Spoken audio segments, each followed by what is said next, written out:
thanks for joining us today on the 3-Man Blitz. I'd just like to take a moment to remind you to follow us on Twitter at 3-Man Blitz. Visit us at www.3manblitz.com. You can listen to us on Anchor, Spotify, Google Podcast, Breaker. And don't forget to view us on YouTube. Make sure you subscribe and hit the like button. Thanks, guys. Hey, guys. Welcome into another edition of the 3-Man Blitz College Edition. This edition, we're going to go over the Mississippi State Bulldogs with Queasy, Andrew, myself, Jeremy. Before we get started with the illustrious Bulldogs, let's take our shots. Hail State, as they say.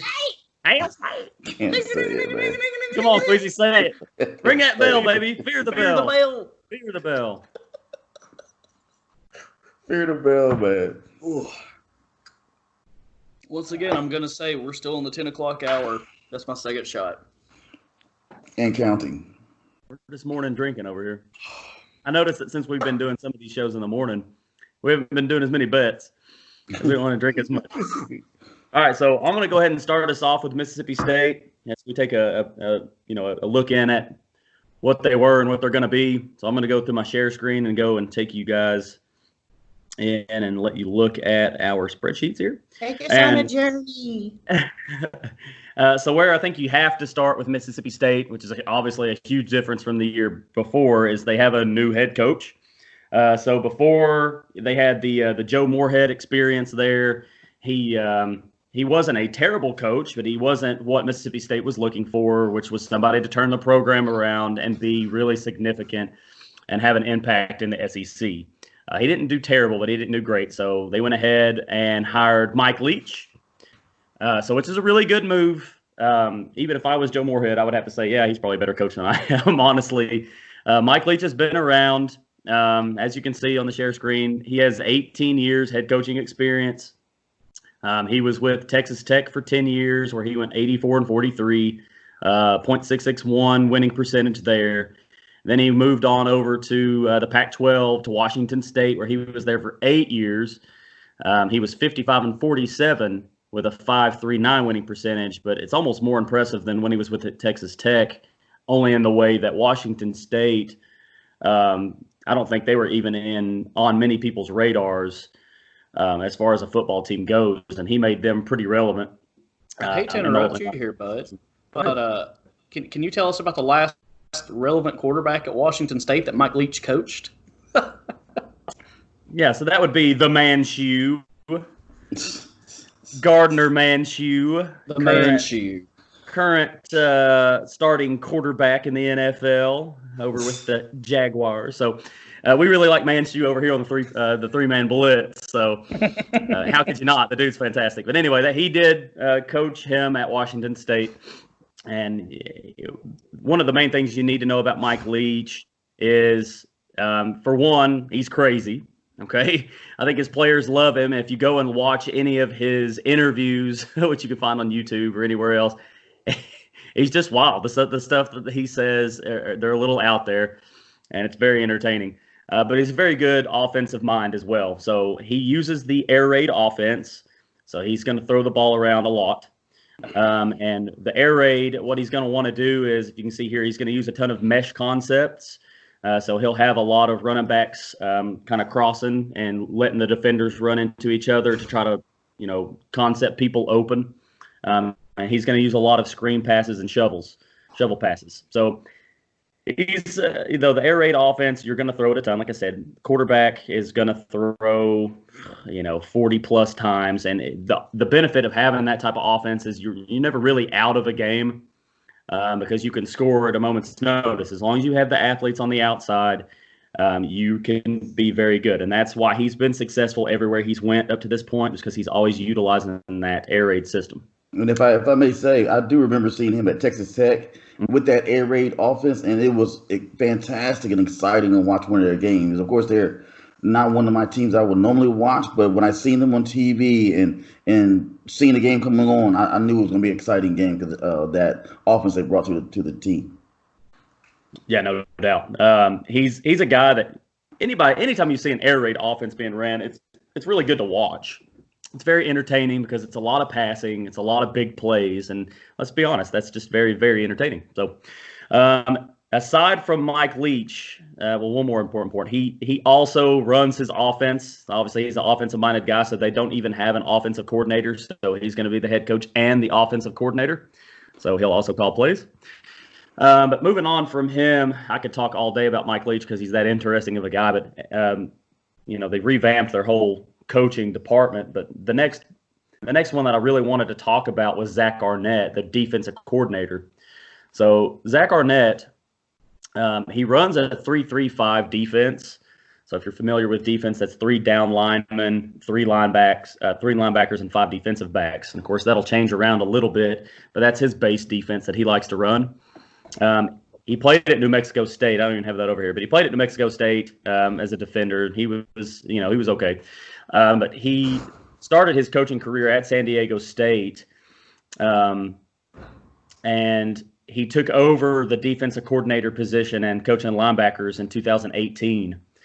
And since then, their defense at San Diego State ranked inside the top 15 nationally. So every year, so 2018, 2019, and then 2019. So he ranked inside the top 15 in rushing yards allowed per game. So it's only 89.6. So that means people are rushing less than 100 yards against him a game. And during that time, the rushing yards allowed is probably the biggest one. Rushing yards allowed per carry is 2.9. So that's really good for him as running the defense. If you're going against him and you can't run, and if you're starting running backs getting 2.9 yards a carry, obviously that's terrible. You want to at least be up in the 4s. If I may say, that's great. That's a great coach to have on your defense, especially in the SEC, which is known for a lot of run. Exactly. So that'll be great for their team. That's a great pickup for their team. Absolutely. And that's the point that I want to make is I'm not going to run through the rest of those where they were ranked inside the top 15. It's here if you want to read them. But the thing is when you bring in that type of offensive system that's so high powered, and then you get it's a very aggressive style of defense. The 3-3-5 usually is very, very chaotic is the word that most people use. They go hand in hand, and it's such a good marriage. So you really have to applaud Mike Leach for going out and getting this guy. And he's really young. I think he's in his 30s. Yeah. He's a really young coach. So being able to get him out of Syracuse. So if you even go and look at Wikipedia or wherever, whatever source you wanted to use, which I wouldn't recommend Wikipedia. But if you were to go look, he actually was named, some people would remember, he was named defensive coordinator at Syracuse for this upcoming season. So Mike Leach was able to talk to this guy, don't go to the Orange Men. Come over to the SEC where I've got this high-powered offense, and you can really make some, big waves. So it's probably a really good move for him, honestly, because they have the potential and the opportunity to make a big name for themselves, even bigger than what it is, assuming you're Zack Arnett. So that's what I've got there. I've got their projected offense and defensive depth charts. And I know this one right here, Andrew and I disagree. So not going through most of them, but one of the biggest questions they have is what quarterback's going to start? Is it going to be Garrett Reiter, sophomore? Last year he played as a freshman and did okay. Or is it going to be the incoming grad transfer from Stanford and KJ Costello? So, Andrew, you want to talk about KJ Costello? I've got a graphic on him. I'll get to him in a minute. But I definitely think he will be the starting guy. I think that Mike Leach went out and found the quarterback that he wanted to kick off this program, to get it started the way that he wants to make it. And he played against Costello when he played for Stanford, and Costello had very good games against Mike Leach's team. So he obviously saw something he wanted, and I think this is the guy they're definitely going to roll with. Right. And my counterpoint to that – go ahead, please. You got something? Yeah, I do. Did you hear about a transfer from Vanderbilt? I think it's Walters. I didn't see that one. Okay. Again, don't quote me, but I thought I seen a guy transferring from Vanderbilt to coming there, which is going to add to the many quarterbacks that they already have. And also, I did notice Thompson. Thompson is a redshirt freshman. Well, not freshman, junior. So I know he's going to want his chance because he don't have many more years to be the starter. Yeah, that's true. And, of course, when you have a new coaching system come in, you can kind of throw together a projected depth chart. But in reality, it may look completely different when it comes time to, the season to start. But Garrett Reiter, he played there last year, and he's more mobile. And he has a good arm. As a matter of fact, most of the time that I saw on his tape that he missed, it was high, which is what you look. He's got a big arm, so he's just not completing his form, or he's just got too much arm on passes that he shouldn't be using. But KJ Costello, he could easily be the starter too. He does have a lot. He's got a big arm. He's just not mobile. I saw him rocking his knee brace.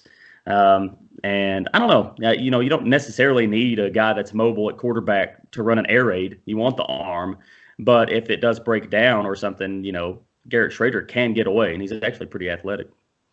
But moving on from him, I just have three questions, like big three questions. Is something I'm trying to get into with all the college teams, and it's how will the team look, which I think we covered. Their defense is going to be very chaotic, aggressive, which is something I personally really like for a defense. Mm-hmm.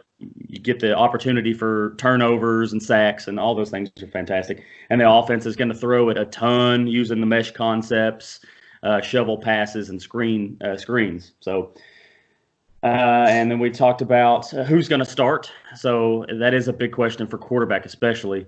And, we kind of touched on that. I do think it'll be Schrader, but of course, Andrew and Queasy may throw in a little wrinkle besides what they have. But and besides what we have, that pandemic that's going on is going to throw a huge wrinkle into the equation. So, agreed. That's it. It sucks that that's the way it is too, because you never want some kind of outside occurrence to affect your team. It's affecting everybody, so it's not like it's unfair, but it is unfair in the way that they don't have the amount of time that they would have. So that kind of sucks. And I mean, let's be honest. Let's look at what Mississippi State's trying to do. I like what they're trying to do. I like the direction they're trying to go in. But like the year that they decided to do it, man, that sucks. You're bringing in a new head coach, new defensive coordinator. You're having a transfer quarterback come in, a grad transfer. So this is his absolute last chance to play. And he's coming in while you're trying to implement an air raid offense system. Like, I like where you're going, but I don't like you this year. It's going to take time. Yeah, and that's the thing is how successful can they be? So I've got them going 6-6 this year, with the possibility like their ceiling being maybe an 8-4. So you can see I've got them losing and winning right here. I got their record pulled up, so they could easily win the Ole Miss game, who's now coached by Lane Kiffin. They won last year, if I'm not mistaken. They could easily, I think, people are real high on Kentucky. I think they could take that game. It's at Kentucky, so that's one thing. And I've got them winning against Missouri. Everybody else, I'm pretty sure it's almost a near lock. Anything can happen, but Texas A&M, Alabama, LSU, Auburn, 4 games in a row. That's just a terrible 4-game stretch for them. It's pretty tough. But they do have a lot of good returners. That's the last thing I'll touch on before I move on, is their running back, Kylan Hill. He's extremely talented. He's probably one of the better running backs in the SEC, honestly. Last year he had 1,350 yards and 10 touchdowns on 242 carries. He's very good. He actually forewent the draft to come back and play for Mike Leach. And then the other one is Cyrus Mitchell, the wide receiver. He's 6'5", 210. He's played 35 games. He's very talented. So if you look for a receiver that's going to have a big uptake in production with an air raid system, it's probably going to be him. So, and aside from that, I'll let one of these other boys take it over. Yeah, I'll go ahead and throw up my graphic, I guess. I've got a little bit less than you do, but it's different information. Andrew, before we get too far, what do you have them going as far as their season record? I've got it on the graphic, but it's 6-6. And my projection is actually exactly the same as Jeremy's, except I've got them beating Ole Miss and losing to Arkansas instead. Okay, I'm sorry. What? You got them losing to Arkansas? Yeah, I think Arkansas is going to be, which, I mean, we'll get to this in another episode, but I think Arkansas is going to be implementing a ground pound game, and I think it'll end up wearing down this team who's not really going to have their air raid offense set in stone at that point. It's not really going to be very good. Okay. And I think that Arkansas sneaks in with a win there, but I think they can take Ole Miss and Lane Kiffin, because I don't have a lot of faith in Lane Kiffin as a head coach, honestly. No doubt. Especially in the SEC, where pretty much every team is looking to beat the absolute snot out of him.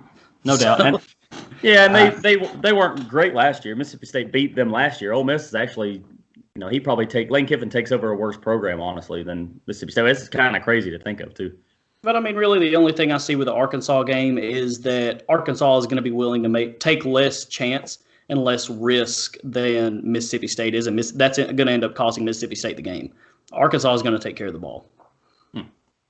I mean, not saying it. I mean, it could definitely go the other way. I'm not like set in stone on this. I'm not like, oh, it's gonna be this way. But there's a lot of these games on here where I had to like really, really like just go with my gut feeling on these. Like Missouri, that could be a win or lose. Kentucky, that could be a win or lose. I'm not super high on them like a lot of people are. Ole Miss, win or lose. Arkansas, win or lose. Even Tulane. Tulane had a pretty good program last season. It wouldn't surprise me to see them come up with a win here. But that 4-game stretch you talked about, Alabama, LSU, Auburn, Texas A&M, those teams right there, they're absolutely going to lose those games. I'm 100% confident. That's going to be tough for them, yeah. I think I had them going for 5-7. But I think one thing different from you guys is North Carolina State game. I see them losing that game. It wouldn't surprise me either. I know North Carolina State too, so that's what I mean. That's true. I know North Carolina State they were so bad last year. That's why I had them I just went ahead and chalked it up as a win for them, just because North Carolina State they were really bad last year. Yeah. Mississippi State should be at least a little bit better, I think, than even last year with the system. And you never know. Like you already said, you never know. Who knows? So kind of break it up a little bit. A couple of fun facts about Mississippi State. You guys know I like to do this thing. I like my SEC history. I like my old stories and this and that. No doubt. Number one, the popular legend is that a cow wandered onto the field during a game with Ole Miss. Mississippi State defeated the Rebels in Starkville that day, and the tradition began there. And, of course, I'm referencing the cowbells that they are so famous for. Hail State! Hail State! Fear the bell. Fans weren't supposed to ring cowbells from 1974 to 2010 at Davis Wade Stadium. The SEC outlawed all artificial noisemakers in 74. Boo. So I guess it's one of those things like LSU's white jerseys where they just petitioned, and it was like, well, if you can use it responsibly, then sure, But as soon as the center puts his hand on the ball and gets ready to snap, all artificial noisemakers have to stop right then. That's the rule. They're in the midst of a 79-season SEC title drought dating back to the school's first and only conference championship in 1941. So you're saying we got a chance? Mississippi State's first Bulldog mascot, Bully, is buried on the 50-yard line under the home team player's bench. What? Yep. That's so crazy. that he can always remain part of the program, part of the history. That's wild, isn't it? I had no idea. Is he okay? He's dying. Oh, that's horrible. I love it. That's fantastic. Despite a long and deeply rooted SEC history, Mississippi State has never, in the school's history, won a national championship. And moving on to their key players, I had to focus on KJ Costello because I'm sure that's a guy that Mike Leach went after because he wanted him. It's okay, Queasy. Leave the dog alone. 50-yard line. Right. Costello is a grad transfer from Stanford. He struggled with injuries in 2019, playing only 5 games. So his 2018 stats, which was his last full season, he had 269 completions, 416 attempts for a 65.1 completion percentage, which isn't that great. But he threw 29 touchdowns, 11 interceptions, 3,540 yards. I think there's a lot of potential here with this guy, and Mike Leach really wanted him. That's what I saw, so that's why I've got him projected as the starter. But Kylan Hill, let's talk about this guy. This guy's an absolute freaking beast. 2019 first team All-SEC, 2019 second team All-SEC by the coaches. 2019 SEC Offensive Player of the Week at Arkansas, 2018 SEC Offensive Player of the Week at Kansas State. And the funny thing is he declared for the NFL draft but decided to return for his senior season in January. So I think he declared in December, he declared in December, and decided to return in January. So I haven't heard of anybody else doing that. But I guess that's the thing you could do. Probably had something to do with the Mike Leach hire. Yep. I think I actually saw where he had declared and then withdrew it about a week and a half after they hired Mike Leach. So I'm sure Mike Leach had a big part of that.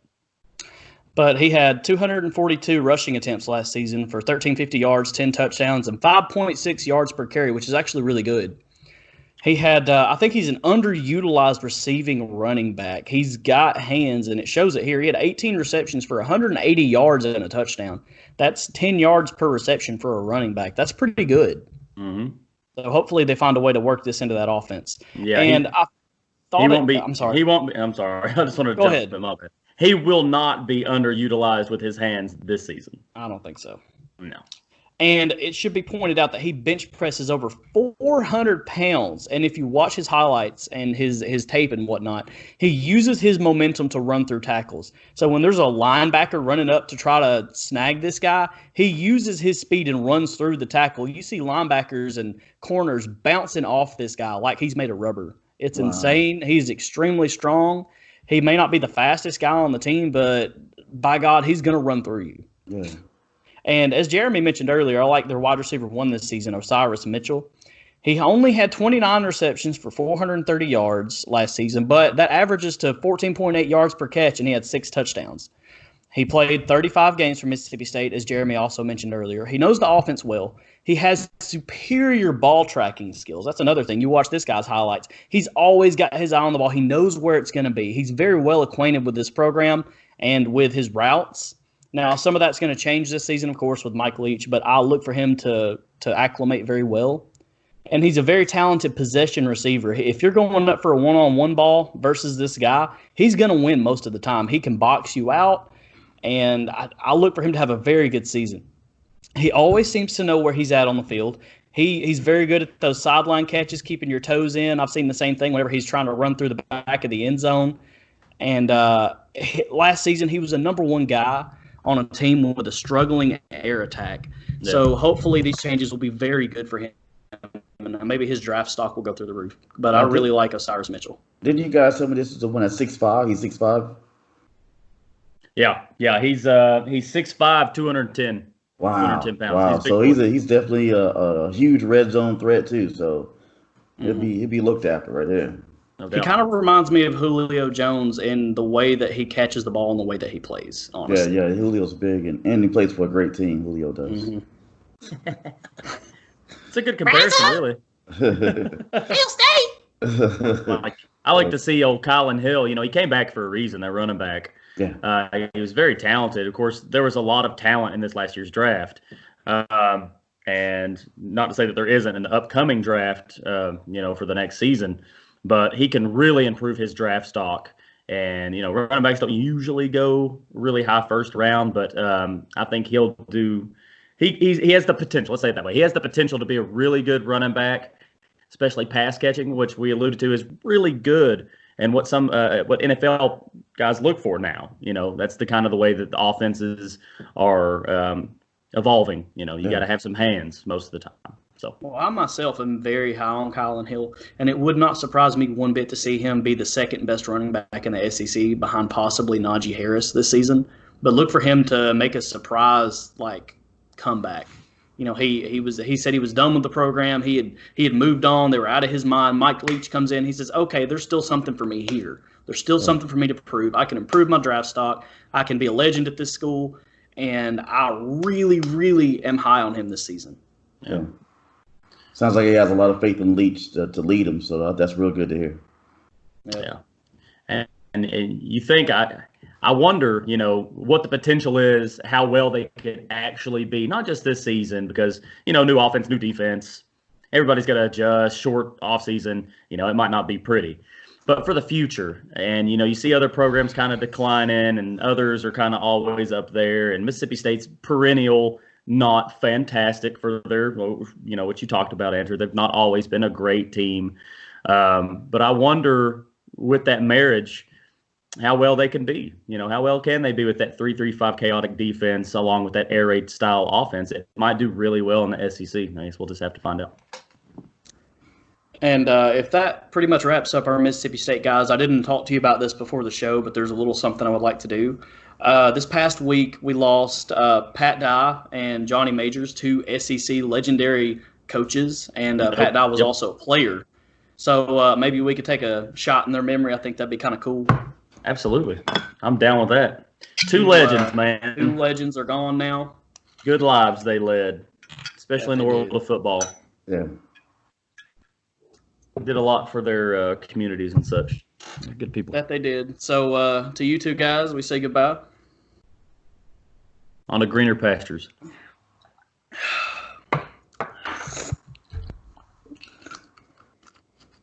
Now that shot, well worth it. Definitely. Agreed. That one tasted better. All right. Well, that's the Mississippi State Bulldogs. If you guys have any comments, be sure to add them. If you disagree with anything, you agree with something, you have questions, please comment, contact us. We'll have all the information in the readily available for you. So just hit us up, and as always, go for 3. Go for 3. Go for 3, baby.